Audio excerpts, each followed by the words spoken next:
Hey everybody, this is Grace.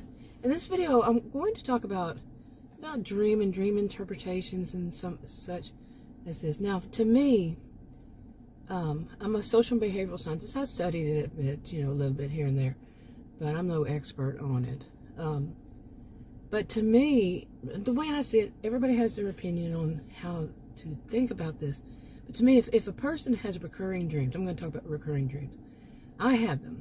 And if they, over time, they start to connect in their waking hours, to connect why are they having this dream and why it occurs again and again, and at what point in their life and what's going on. To me, I'll give an example. I have several recurring dreams, but one of them is an old house. Sometimes it's a new house, but most often it's an old house. I'm in an old house. And to me, that's the soul of a dreamer. It's a house. It has all these different rooms. And usually it's old. And it's got furniture and all that in it. Sometimes it's abandoned. But I'd say most often not. But it's old. It's got a lot of old stuff in it. And I call it a dream theme. A recurring dream theme. But the actual dream itself is, other than those things, is different. Okay. Like, for example, last week, I had one about that this house was like on the flip side of the street. It was like the house that I grew up in. It was on the flip side of the street, and it was flip side of the house. But it wasn't the same house that I grew up in. But in my dream, it was. And it had a front porch and all this kind of stuff in the back. And it was apparently a boarding house, which mine was not. But in my dream, it was the house I grew up in. And it was old. It had a lot of rooms, and people would have like 1 room, 2 rooms, which I had actually thought about a place I saw years ago. I actually checked out the house. And it was a boarding house like that. And people would have like their own kitchen and bedroom and bathroom. Little apartments in a 2-story house. And then there was a garage in the back. Anyway, so and that house was old. So maybe that's why I had that part. But I don't think so. I have these recurring dreams. So, and anyway, dream themes. Anyway, in that house, I had the front 2 rooms where there was the patio outside my front door. I had the front 2 rooms. And those were my areas. Nobody else can come into them. And there were other people, I don't know, didn't see them in my dream.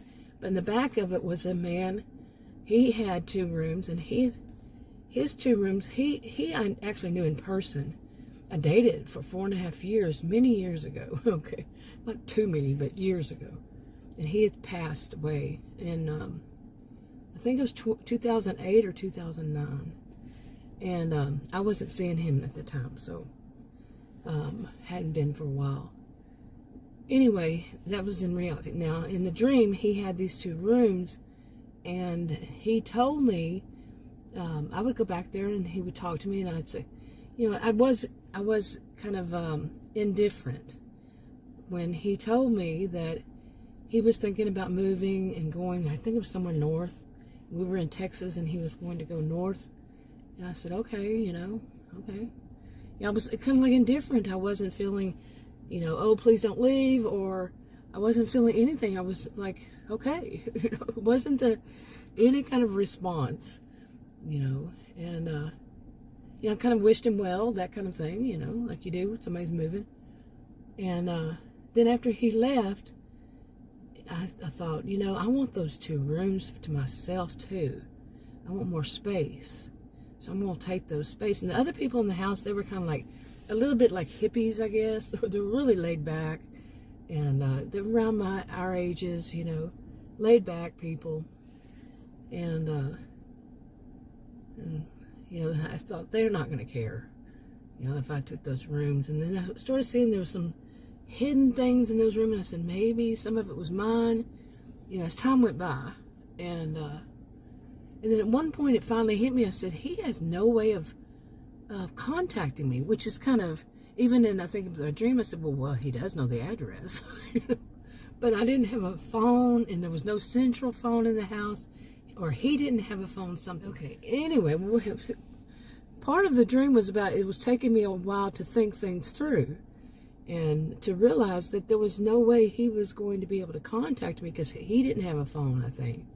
And I didn't have his number, he didn't have mine, but, you know, he didn't know the address, but would he think to do that? It was like that.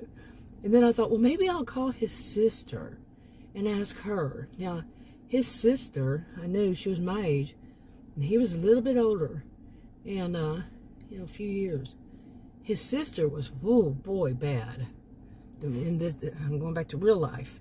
She was not a nice person. She was if you ask me, she was like I tend to have in my life, run across people who are narcissistic, histrionic blended behaviors, not diagnosing them, but their behaviors like that.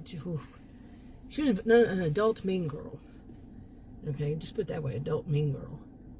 And just awful. I didn't know her in person. Actually, in person, we knew one over the phone. She was an adult mean girl. And so were his friends.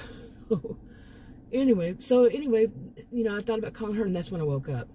It was like, okay, now you got to get out of the stream, because calling her, boy, no thank you.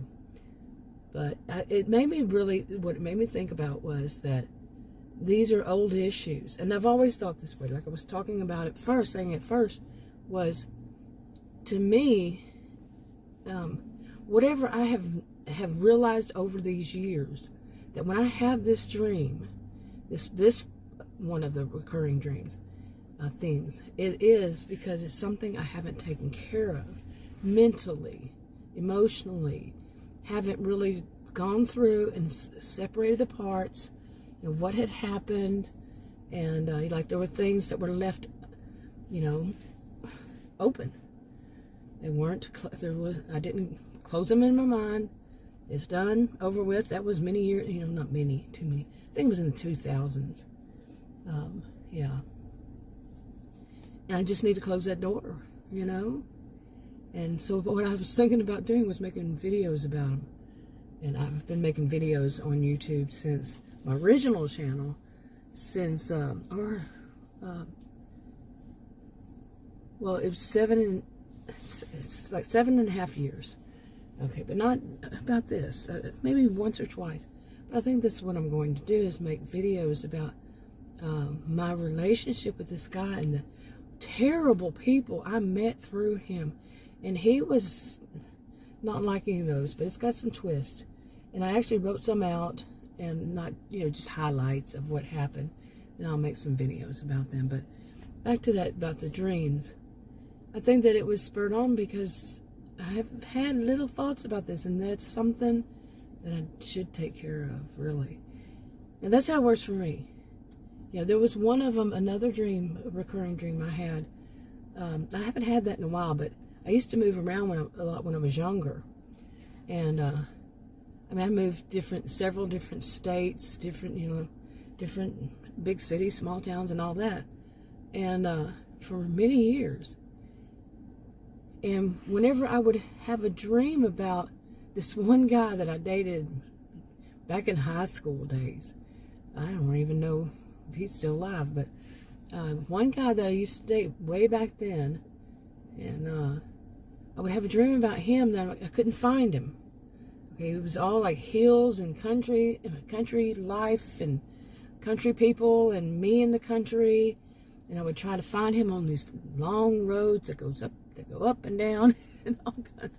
I wouldn't be able to find him. Sometimes I would run across him. He wouldn't want to have anything to do with me. Just, he was going to be in it. And that meant that yeah, something's about to happen, and I'm probably going to move soon. And I would. You know, something like that every time. So, but there were other ones too. Anyway, I'm wrapping this one up. I'll talk to you on another video. Bye.